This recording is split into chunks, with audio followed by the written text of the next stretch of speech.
जय हिंद दोस्तों। तो स्वागत है आज की क्लास में। तो आज हम करंट अफेयर्स पढ़ने वाले 10 अप्रैल का। तो करंट अफेयर्स हमारे एग्जाम के लिए बहुत ही महत्वपूर्ण हो जाता है, क्योंकि 8-10 क्वेश्चन तो आठ जिसमें 25 क्वेश्चन है तो उसमें तो 5-6 क्वेश्चन तो अवश्य पूछ देता है करंट अफेयर से। तो चलिए देखते हैं, क्वेश्चन स्टार्ट करते हैं। क्वेश्चन और फर्स्ट क्या कहता है कि हाल ही में भारत सरकार ने किस देश में स्थित सितवे बंदरगाह के परिचालन अधिकार हासिल किया है। मतलब भारत ने सितवे बंदरगाह को अपने अधिकार में ले लिया है। किस कहाँ का है सितवे बंदरगाह? ये है म्यांमार का। कहाँ का है? म्यांमार का। और रखोई प्रांत पे स्थित है ये सितवे पोर्ट, जो भारत के सेकंड बंदरगाह विदेशों में हो गया है। पहला है ईरान का चाबहार बंदरगाह, ईरान में जो है चाबहार बंदरगाह है। चलिए, कालादान प्रोजेक्ट के बारे में हम लोग जानते हैं कुछ। कालादान प्रोजेक्ट भारत और म्यांमार के बीच स्टार्ट किया गया था कि नॉर्थ ईस्ट जो राज्य होता है ना, उसको जोड़ने के लिए यहीं पे स्टार्ट किया गया था। जो भारत से म्यांमार, कोलकाता से होकर म्यांमार जाएगा, म्यांमार से होकर मिजोरम तक जाएगा। कालादान में इसमें एक जहाज चलाया गया था, उसका नाम था एम बी टी टी लोयन जहाज चलाया गया था। और सितवे पोर्ट अभी भारत के हाथ में है, भारत ने ले लिया, अधिकार ले लिया। इसमें भारत की तरफ से कौन सा कंपनी है? इसमें कंपनी है आईपीजीएल। आईपीजीएल कंपनी है इंडियन पोर्ट ग्लोबल लिमिटेड, इसका फुल फॉर्म हो गया। भारत की तरफ से आईपीजीएल ने इसको अधिकार किया है। चलिए दूसरा क्वेश्चन देखते हैं कि हाल ही में जर्मनी लोकतंत्र पुरस्कार के लिए किसे चुना गया है। कि हाल ही में बोल रहा है कि जर्मनी जर्मनी लोकतंत्र पुरस्कार के लिए किसे चुना है? यूलिया नवलनाया को यूलिया नवलनाया को चुना गया है। यह पत्रकारिता क्षेत्र में दिया जाता है पुरस्कार।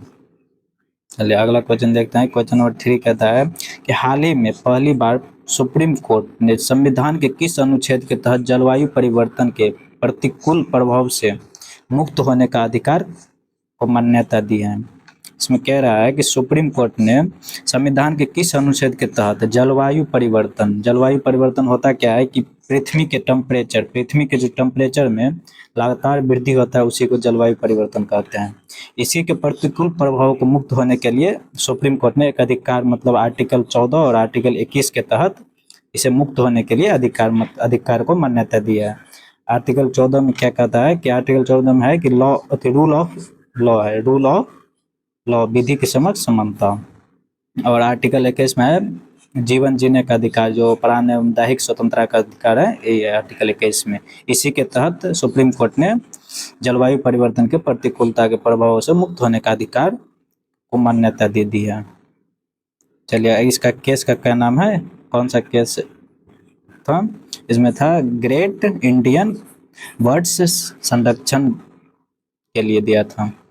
चलिए अगला क्वेश्चन देखो। क्वेश्चन नंबर 4 क्या कहता है कि हाल ही में भारतीय सेना ने किस देश से man portable air defence system Igla 5 का अधिग्रहण किया है? किस देश का? ईगला 5 रूस का है, अधिग्रहण किया है। मतलब पोर्टेबल एयर डिफेंस सिस्टम है ईगला 5, जो रूस का है। इसी का अधिग्रहण भारत में कौन सा है?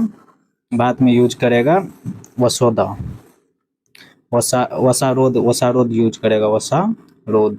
ये है भारत का, जो ये होता है ना, ये बहुत कम दूरी का एयर डिफेंडर है। और रूस का है ईगला 5।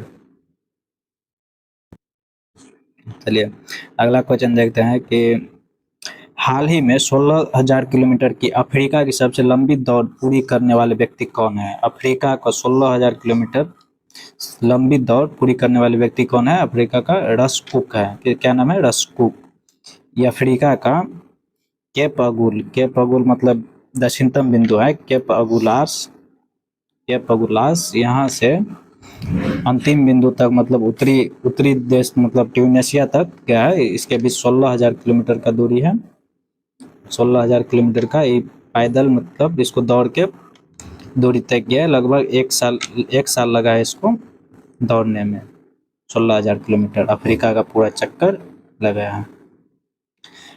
6 नंबर क्वेश्चन कहते हैं कि हाल ही में दुनिया के सबसे बुजुर्ग जीवित पुरुष का गिनीज वर्ल्ड रिकॉर्ड किसने बनाया है? इसमें का नाम है, ये जापान का है, गिसाबुडो सोनोवा है, जो जापान का है। इसका उम्र लगभग 112 वर्ष है। 112 वर्ष अपना गिनीज वर्ल्ड रिकॉर्ड में नाम मनवाया है। गिसाबुरो सोनोवाई जापान का। चलिए अगला क्वेश्चन देखते हैं। क्वेश्चन नंबर 7 कहता है कि हाल ही में मोंटे कार्लो मास्टर में मुख्य ड्रॉ मैच जीतने वाला पहले भारतीय कौन है? हाल ही में बोल रहा है मोंटे कार्लो मोटर्स मास्टर्स में मुख्य ड्रॉ मैच जीतने वाला पहले भारतीय कौन है? सुमित नागाल। कौन है? सुमित नागाल। होस्ट इसका कौन था? फ्रांस। इसका होस्ट फ्रांस था।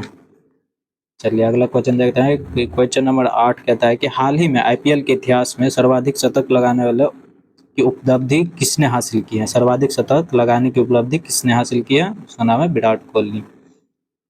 सर्वाधिक रन का भी इसी का है, लगभग 12,000 प्लस रन का है। चलिए अगला क्वेश्चन देखते हैं। क्वेश्चन नंबर 9 कहता है कि हाल ही में चैत्र शुक्ल प्रतिपदा को सजीवी चैरोवा नव वर्ष त्योहार कहाँ मनाया गया है? यह मणिपुर में मनाया गया है सजीवी चैरोवा नव वर्ष। चलिए चैत्र शुक्ल प्रतिपदा में कहाँ कहाँ क्या क्या बोल होता है वो हम देखते हैं।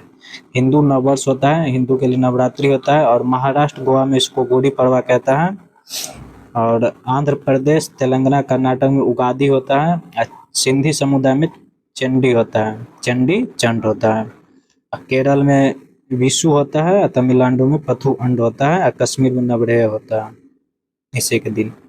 चलिए क्वेश्चन नंबर 10 देखते हैं कि हाल ही में आई लीग 2023-24 का खिताब किसने जीता है? हाल ही में आई लीग 2023-24 का खिताब किसने जीता है? कोलकाता मोहम्मद स्पोर्टिंग ने जीता है। होस्ट कौन था? शिलोंग मेघालय। चलिए अगला क्वेश्चन देखते हैं। क्वेश्चन नंबर 11 कहता है कि हाल ही में सुप्रीम कोर्ट ने किस राज्य की मदरसा शिक्षा नीति को असंवैधानिक घोषित करने वाले के फैसले पर रोक लगा दी? किस राज्य का था? उत्तर प्रदेश का। चलिए क्वेश्चन नंबर 12 कहता है कि हाल ही में आरबीआई द्वारा जारी एक रिपोर्ट के अनुसार कितने लाख उपभोक्ताओं ने आरबीआई के डिजिटल मुद्रा को अपनाया है? कितने लाख है? 50 लाख है आरबीआई का डिजिटल मुद्रा को उपयोग करने वाला। 13 नंबर क्वेश्चन कहता है कि हाल ही में किस आईआईटी ने 5G कार्यशाला के दौरान 100 5G लैब्स के लिए प्रायोगिक लाइसेंस मॉड्यूल लॉन्च किया है? कौन किया है? आईआईटी मद्रास ने। 15 नंबर क्वेश्चन कहता है कि हाल ही में जारी एक रिपोर्ट के अनुसार कब तक बाजार पूंजीकरण $10 ट्रिलियन तक पहुंच जाएगा? कब तक पहुंचेगा? 2030 तक। 2030 तक बोला है कि बाजार पूंजीकरण $10 ट्रिलियन तक पहुंच जाएगा। चलिए तो आज के क्लास को यहीं पे रखते हैं। तो तब तक के लिए जय हिंद, जय